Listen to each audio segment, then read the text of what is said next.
back to my workshop and welcome back to my garage. Today we're going to do something just a little bit different. I'm going to take you through the process on how I build my signature pickups, the Sonoran custom hand wound pickups. I'm building this set for my GGBO build, so part of this will be in that video, but this is going to be a more in-depth video on the whole process on what I go through when I build a set of pickups.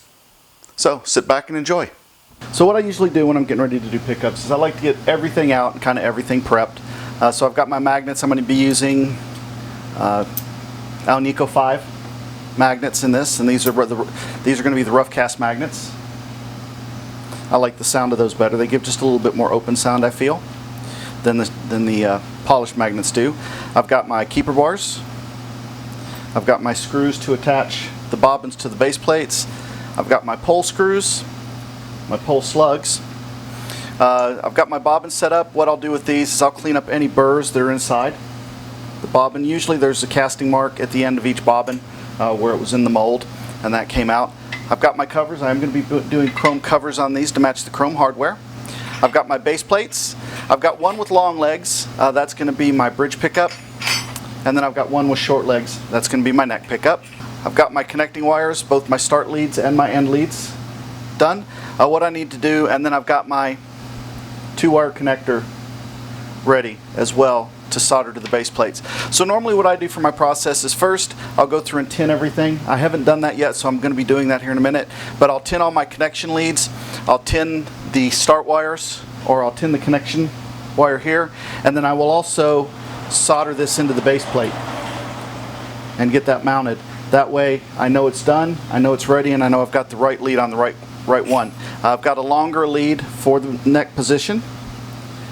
I usually cut my neck positions to 16 inches, and then my bridge leads I'll usually cut to 12 inches. So what we'll do is we'll go ahead and get these tinned and start ready to assemble the pickups. Okay, when I'm setting up to tin, I just use my small vise here and I just gently put the wire in. That way it holds both ends. And all I'm doing is tinning the ends of the connections. That makes it easier for when I go to solder on the leads. It'll go.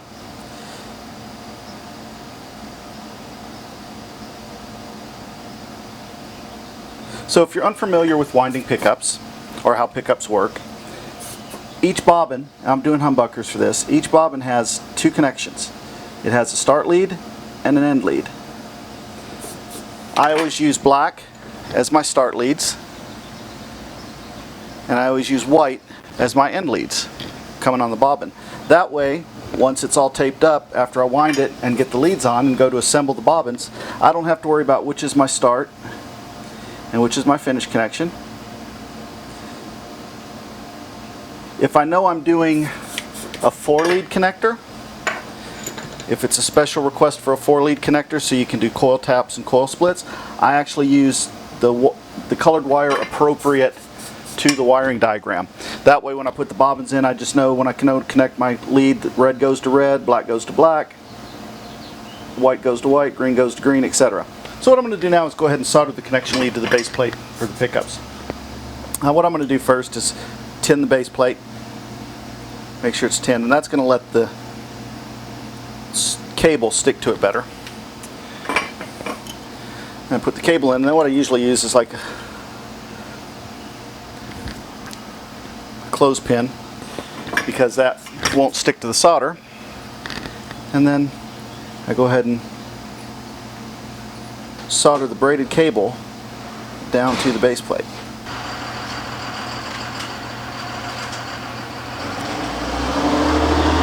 There we go. Now that that's soldered there, I can go ahead and tin the wire on it. This way when I go to assemble the pickups, I know that I've got the right lead wire on the right pickup, but by doing it this way I know I get a good ground.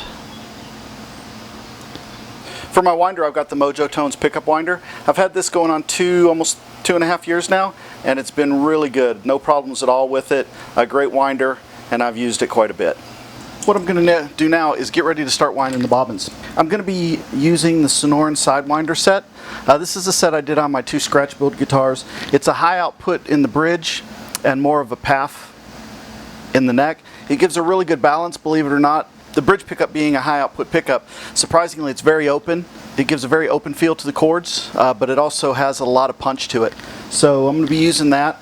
I'm using 44 gauge wire, American weight gauge wire for this because of the number of winds that I have to get on the bobbin. So what I like to do is first I'll take and just sand a little bit off the end of the wire.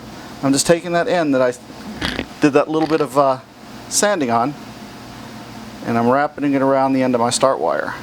This is the process that I'll use for all 4 pickups, or all 4 bobbins. I'll wind it on the beginning of the start wire.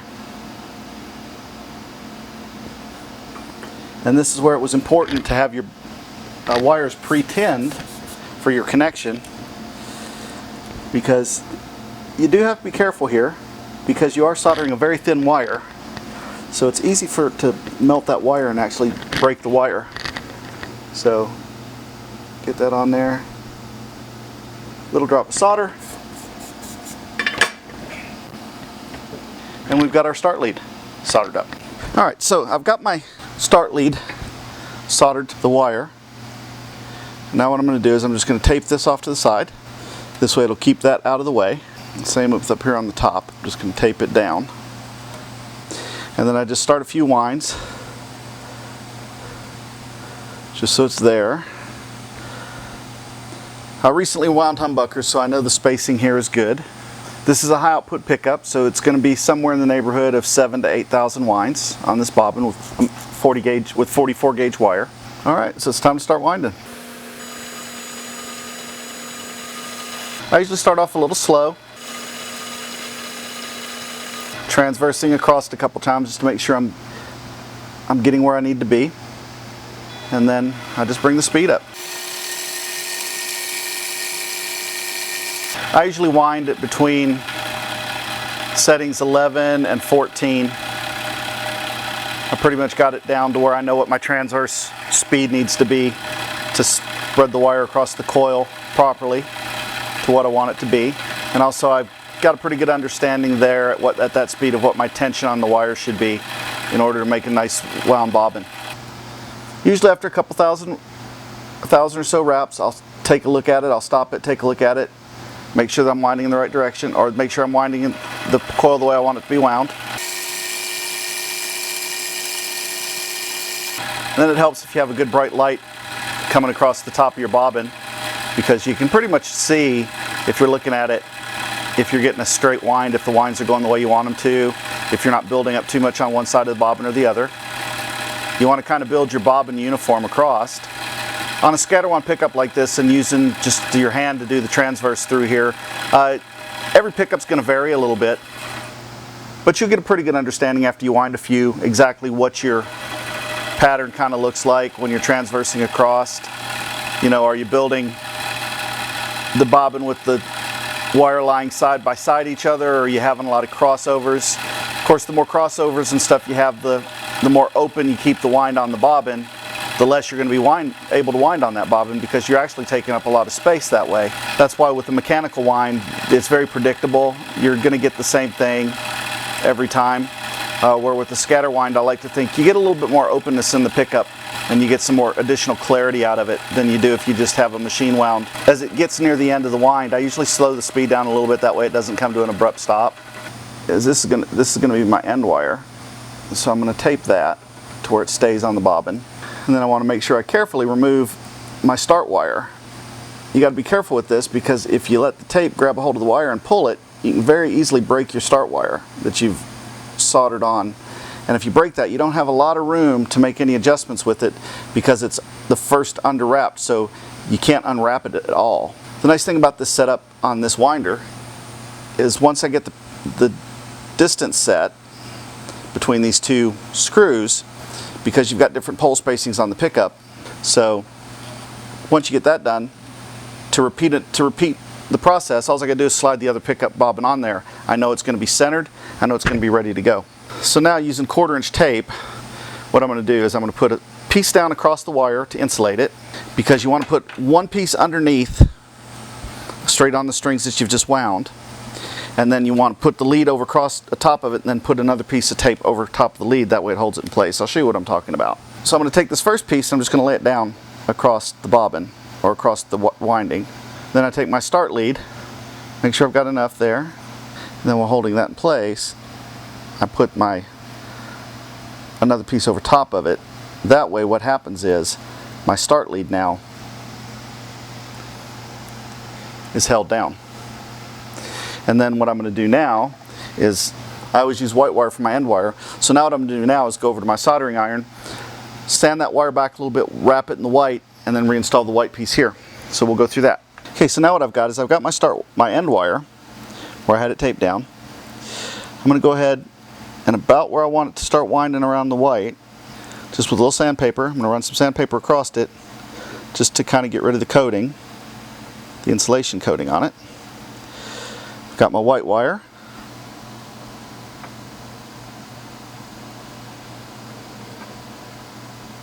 I want to make sure my length is right. So now I just want to solder the end there.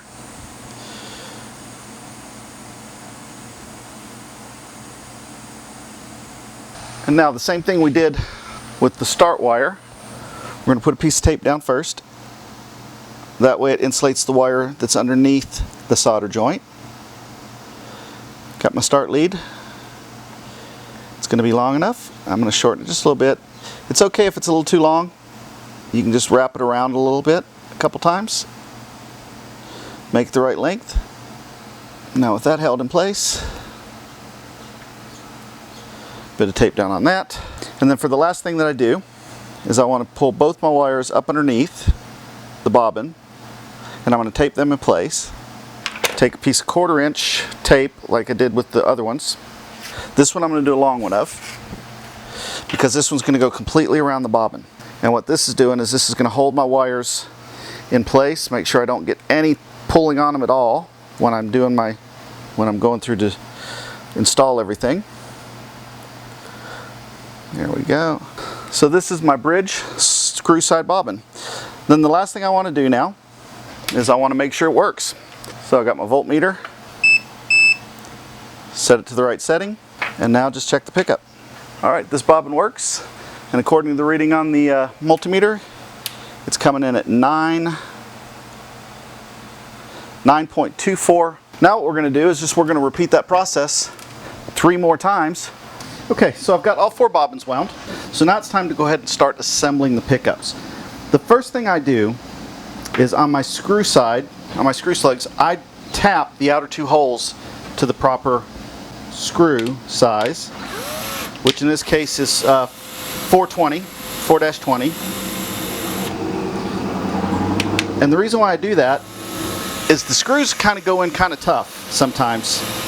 And sometimes they have problems going into the base plate because you're cutting the threads and they're right that size. And then what I'll do is I'll run the pole screws in on those 2 screw holes. And with them being threaded, you can just run them straight in by hand. If I wasn't threading them, then I'd have to cut the threads with using a screwdriver. And then if you slip or whatever, then you take the chance of marring the pickup surface. In this case, it won't matter because there's going to be covers on them, and they're mine, so I know they're not going anywhere. It's going to stay in my guitar. But if I was selling these pickups, I wouldn't want them marred, because even if I put covers on them and later if somebody wanted to take the covers off, the last thing they want to see is their pickup messed up. So then what I'm going to do is I take this keeper bar right here and I put that on the underside. And again, I run the screws through to the point where they come through the keeper bar. My bridge pickup is the one with the long legs. So what I want to do is put that onto the spacer. And here I'm going to use a screwdriver because it may have to cut the threads a little bit, because it's wedging in there just a little bit. And this is why I like to tap the holes, because what I'm going to do now, so I've got the screws run through the keeper bar and then run through the base plate on the 2 outside screws. Now what I can do is I can take my pickup mount screws that hold the bobbin to the plate. That way I know the plate's lined up straight, and I can install these 2 mount screws. And what this is going to allow me to do is, the way that I'm doing it, it's going to allow me to make sure that all the pole pieces line up. So I'm going to snug these down for now. So what I can do now is I can take out these pole pieces, because the bobbin's right where it needs to be on the base. So with that done, now I can rerun the tap and die through there, and it's actually going to tap the metal as well as the plastic, which is going to make these pole pieces much easier to put in. I reduce the chance of stripping one out. I reduce the chance of messing up the head of the screw, because you don't want to mess that up because it's going to be sticking up through the cover, so you want to maintain that in a good way. So what I'm going to do now is just run this tap and die through it again. And you can see where it hits you can hear it hitting the metal.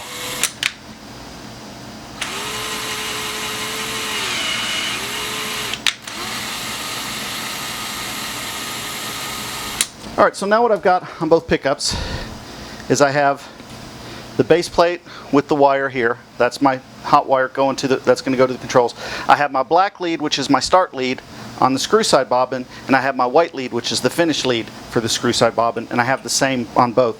What's going to happen now is I'm going to go ahead and the start lead, which is the black lead for the screw side bobbin, is actually going to get grounded. I'm going to ground it to the base plate. So I'm going to go ahead and do that now before I install the slug bobbins, and that will make it much easier to do that, and I don't have to worry about accidentally melting my bobbin or damaging my bobbin any. But I know that I need to ground it. I can see approximately where it's going to go. I'm going to go ahead and tin that plate just a little bit. There we go. The wire's already tinned. Hold that down, or while it cools, that way it doesn't come loose. You can see I've got that wire right there going over to ground. And do that with both bobbins. Now I'm just going to go ahead and install my screws, run those in, that way I know they're there. I won't put them all the way in because it's easier to get the cover on if you leave a little bit of the screw sticking out, the screw head coming out. So it makes it easier to put the cover on that way. So that's what I'm going to do. I'll be loosening those screws on the bottom in order to put the magnets in, because even though the magnets hold in from magnetism, they also get clamped down by the bobbins. So if your bobbins are tight, and that's something to look at down the road if you ever get to the point where you're wanting to change magnets on your pickups, to see what that'll do, because changing to a different magnet can make a big difference with the pickup. A lot of people struggle to get the magnets out because they don't think to loosen the bobbins, which are sitting on top of the magnets. It's not as simple as just sliding the magnet in or out. You've got to loosen the bobbins a little bit, both bobbins actually. And you can see I'm leaving quite a bit of the screw sticking up. The next thing I want to do is go ahead and install the slugs. The slugs will usually have a taper on one end.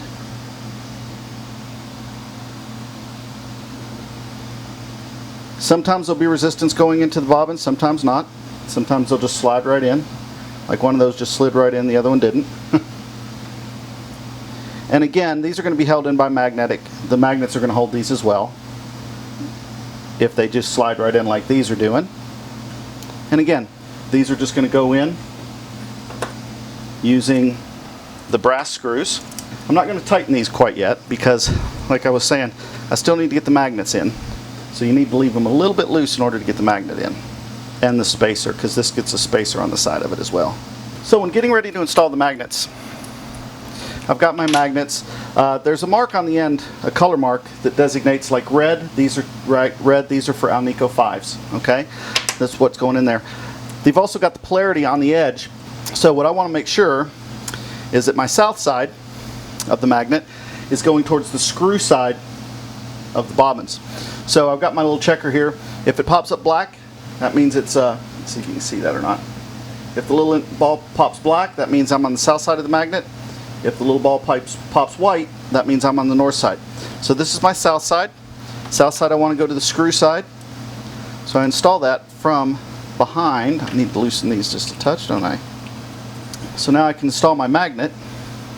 And what I do is I slide it forward till it's just inside the keeper. That way I've got a little room here at the front where I'm going to tuck all my wires in. Also, before I tighten down my bobbins, I've got my maple spacer. This goes on the outside of the slug bobbin.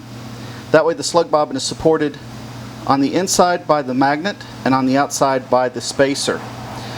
The screw side is supported on the inside by the magnet, and on the outside it's supported by the lead wire.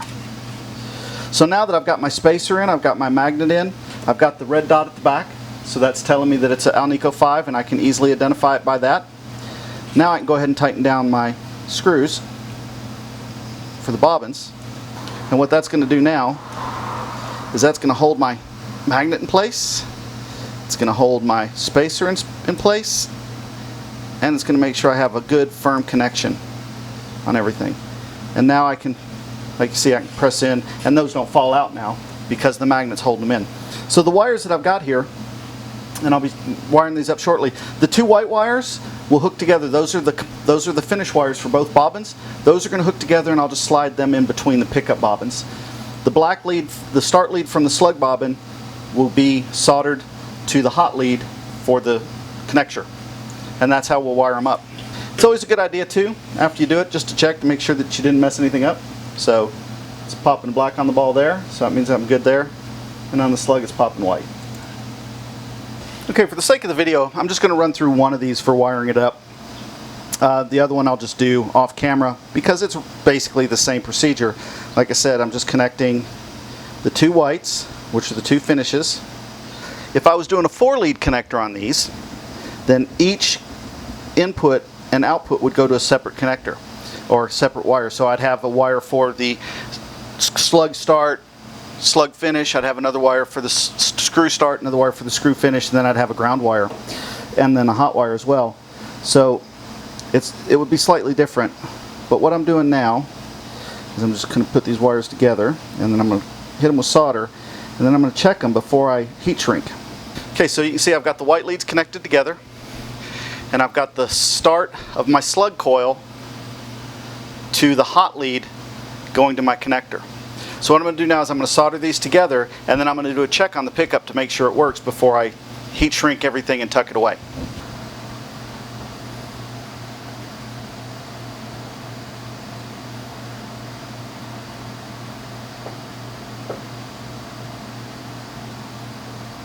Take my multimeter here, and I'm coming in at 7.96, and this is my neck pickup, which is pretty much right where I wanted it to be. Was just under 8, so that's good there. A second reading I'm going to take before I tuck everything away, and then I'll check everything again afterwards, after I get it all tucked away, wax potted and everything. The next one I want to check is I want to check my my inductance. See what the Henrys read on this. The higher the number, and I'm looking for probably around a 5 here, is kind of what I'm looking for. So we'll see what we get.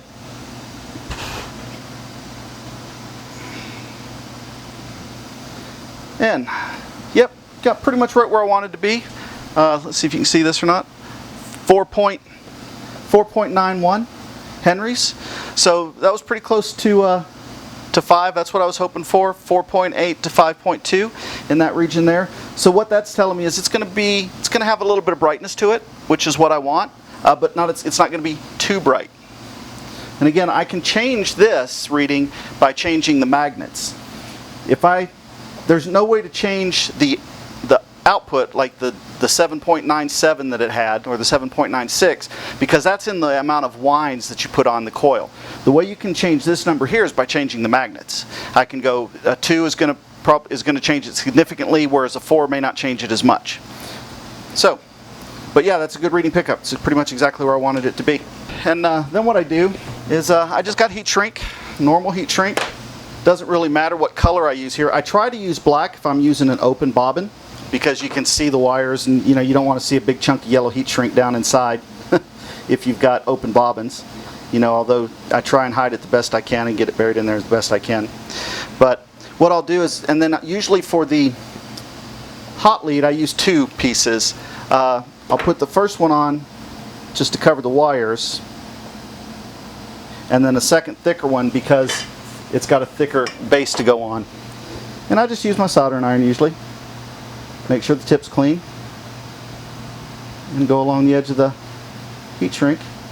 So as you can see on the hot lead, I went ahead and put one small piece on the initial wire where the wires are wound together, but I want to cover that piece, the thicker piece as well.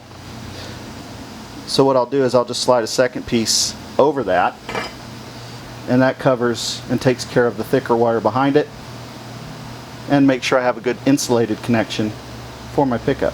Like I said, the white ones I just double over and feed back in between the coils as far as I can get them.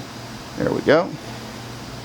That's tucked in there. And then the hot lead, that's why I leave that little bit of space. That way I can get that in there. And what I'll do is I'm going to take a piece of 1/2" tape now to make sure this all stays in.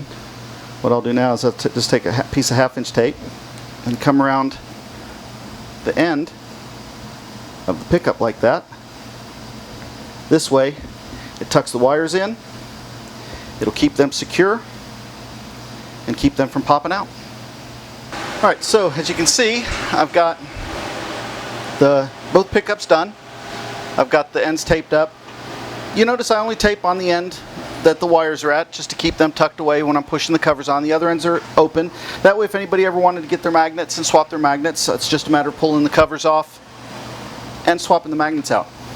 In preparation for putting the covers on, solder doesn't like to stick to chrome very well. So what I did is, I don't know if you can see that in the video there, I took my Dremel tool and just scored up the inside of each cover right in the center, because these are brass underneath. So I scored them up to that. That way the solder is going to stick to it really well. Covers are super easy to put on.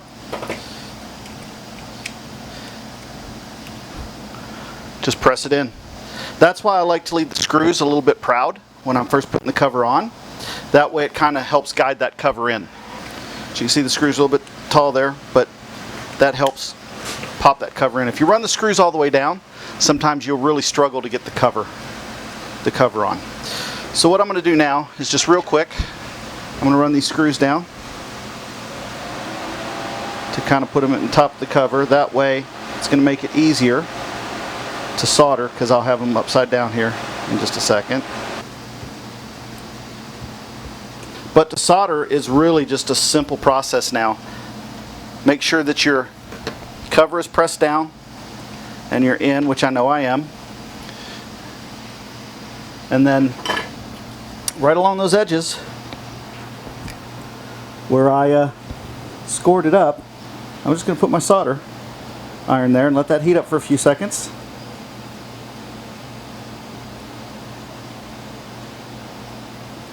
And then you get just some solder down in there. And that's it. That's a pickup cover soldered on.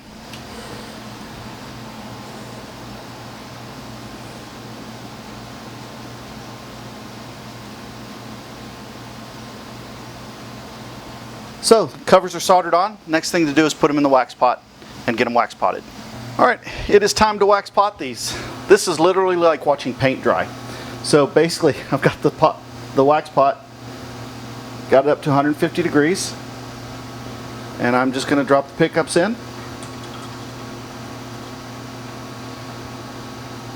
And I'm going to let them sit there for about 10 minutes. It's been 10 minutes. I'm going to go ahead and pull these out of the pot. And I did check, they had stopped bubbling as well, because that's what you want to look for as well, to make sure that no more bubbles are coming up. And I move them around a little bit when it's in there, just to make sure. And there we have it. A set of wax potted pickups. What I'm going to do is just go ahead and let that dry, or let those cool down a little bit before I go to touch them. Because right now they are 150 degrees, so that is a little warm. But once they cool down a little bit, I'll wipe them down a bit, get as much of the wax off as possible on the outside. Flip them over and clean the tops as well. But there you have it. That's a set of wax potted pickups ready to go into a guitar. Well, that's going to wrap this video up. I hope you like what you've seen. Please reach out to me if you'd like to try a set of my pickups. I'll be happy to make a set for you, pretty much whatever specs you want. I do two standard pickups that I do for my humbuckers. I do more of a path oriented set, and then I do my Sidewinder set, which is the set that I wound in this video. So please click like and subscribe if you like what I'm doing, and until next time, take care.